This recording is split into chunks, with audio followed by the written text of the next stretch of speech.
You know, I feel kind of dumb that I needed to actually consider this topic before even going through with it. Big shoutouts over to Francis Bibeau, who in the most recent video talking about the 2021 Calder Trophy noted this point. And I completely forgot about it, and as a result, we're making this video here talking about these two prospects. Because in the recent video, we spoke about the Minnesota Wild. I opened up talking about how the Maple Leafs in 2016-17 had two top 5 Rookie of the Year candidates in Austin Matthews and Marner. The video about the Wild spoke about how the Wild have two players too, who I do believe can make an impact, and who may even both be contenders for next year's Calder. We spoke about Kirill Kaprizov and Marco Rossi in that video, so if you haven't checked it out already, go ahead and do so if you want to know what's the sitch on those prospects. But Mr. Francis Bibeau commented on that topic and said, yes, you know, Minnesota has some good players, but you know who else does too? The New York Rangers. The Rangers are the other team over here that also have two very capable potential Calder players for the 2020-2021 season. Let's get into that right here and talk about each of these guys and whether or not they have what it takes to win the Rookie of the Year. We're going over Alexis Lafreniere, and we're also going over Igor Shesterkin. So, let's start off with the easier one, because this is like a lot more straightforward, it's a lot more easy to digest, and overall, I don't think there's too much debate when it comes over to this one. Alexis Lafreniere was the New York Rangers' most recent draft pick from the 2020 NHL Entry Draft. First overall, you know the drill, he was pegged to go first overall over the past, 2 or 3 years, pretty much, but he's going to be making the NHL right away, there's no doubt about that. 112 points in 52 games last year in the QMJHL, 10 points in 5 games for Team Canada at the World Juniors as an underage player, and at 19 years of age, because he turned 19 earlier in October, he's going to be coming into the New York Rangers as a guy who knows how to play a style that they like. Physically attentive, board battles, puck play, not afraid to get into the dirty areas while also having incredible skill with the puck on his stick, an ability to translate and process the game at such a high level, and an ability to know what's happening next.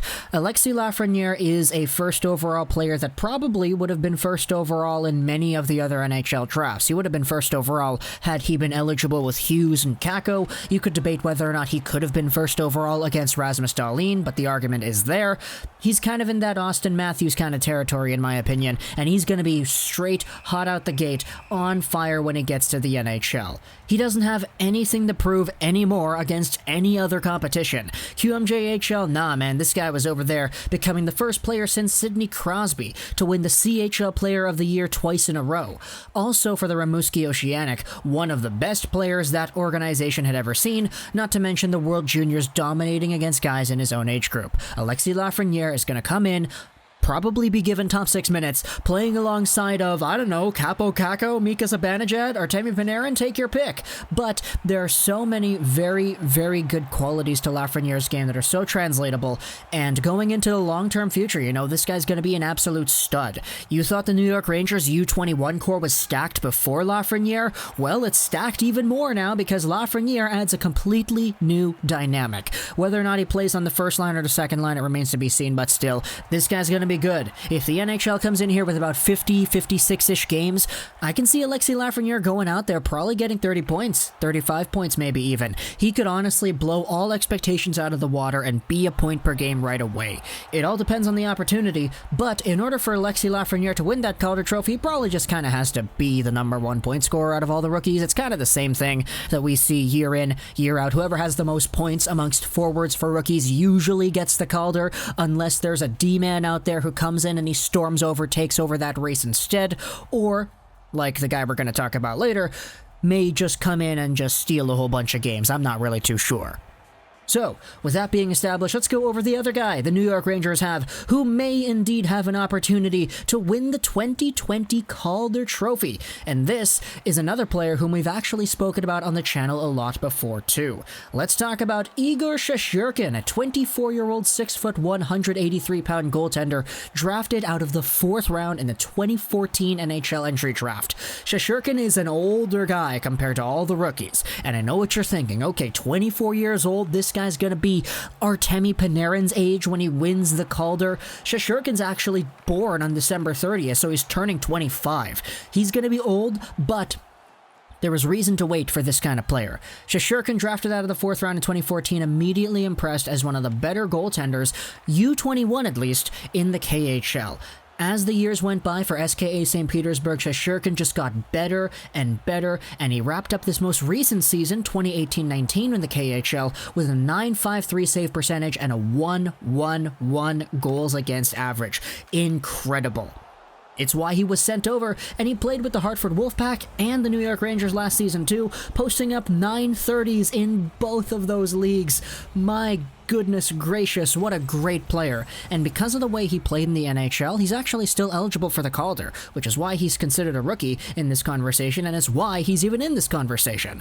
Last year, though, playing in the New York Rangers system, a .932 save percentage and a .252 goals against average in 12 games on a New York Rangers team that was not amazing, but you know, there were indeed improvements that could have been made to that squad. Those improvements will definitely come next year when Lafreniere gets added and when Kaapo Kakko takes another big step, but he did kind of have a little bit of a somewhat disappointing one-game stint in the playoffs, or excuse me, the qualifying play-in series against the Carolina Hurricanes. We saw Henrik Lundqvist take over the reins in that series, and by good reason, too. He was there. We all kind of had this idea that he was on his way out, and eventually he played well. It's just, yeah, he was kind of hung out to dry. I'm going to say that right here. Anybody comes out here bashing Henrik Lundqvist in the comments, you didn't watch the game, man. You didn't watch the game where the New York Rangers got eliminated, and Henrik Lundqvist honestly played really well. The numbers won't dictate it, but Hank was in there, he was calm, he was cool, collected, and he did his thing. It's just the Rangers, hey, they lost still. But now, with Igor Shesterkin and Alexander Georgiev on the squad, they're going to be carried by a new tandem of youthful goaltending. Igor Shesterkin is looking to be the next generation's worth of New York Rangers pipe management, and Henrik Lundqvist, man, his legacy, it's in good hands here, as Shesterkin has all the signs of being a #1 Vezina caliber goaltender by the time he hits his prime. He's only 24, turning 25 years old, already posting up some very elite numbers everywhere he goes. So, in a full-time role when he's been given all the opportunities to be that guy, battling it out with a Georgiev who also does have something to prove too, there's definitely going to be some competition there. If we can see an Elvis Merzlikins, Jonas Korpisalo-like immediate dominance out of guys like that, or maybe even a Jordan Binnington who just came out of nowhere and started winning games like crazy, we could see this guy definitely enter the Calder conversation. It happened in 2009 with Steve Mason. Remember that guy? Yeah, he's won the Calder. He won the Rookie of the Year award that year because he had a winning record and was one of the top goaltenders in the entire league when it came to goals against average. If Igor Shesterkin can come over here, win himself a whole bunch of games, be that #1 brick wall of reliance for New York, I think it's definitely a possibility to see this guy in the running too. It's just kind of funny because he is probably the best goaltender who is eligible for the Calder this year, and Lafreniere is the best forward. The best D-man, I'm not really too sure. Oh man, if I had to try and label who's the best D-man in the Calder race, it's probably going to be Bowen Byram if I'm going to be honest, but like, there are indeed so many good players in this year's rookie class, but the two best ones at the top of their respective categories, Lafreniere for the forwards and Shesterkin for the goalies, man, these guys play on the same team. New York is going to be scary, and everybody who's been looking at this YouTube channel kind of knows that. It's why I was so upset. I mean, is upset the right word? I don't know if I would say it's the right word, but I was kind of visibly frustrated when the New York Rangers won the 2020 draft lottery, or at least the second draft lottery, might I add, because this team was already so good. Plus the defensive prospects, K'Andre Miller, who's going to be really good, Nils Lundqvist, who's going to be really good. You have Jones, you now have Braden Schneider. On the team, you have Adam Fox, you have Kaapo Kakko. In the KHL, you have Vitaly Kravtsov. You have so many good players over here for the New York Rangers that are looking to be incredible into the long-term future.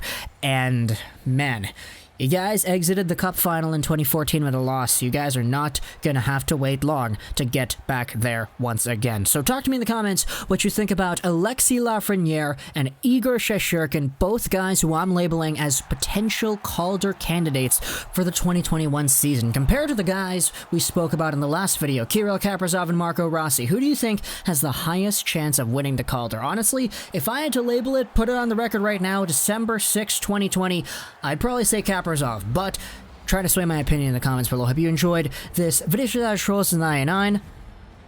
And bye.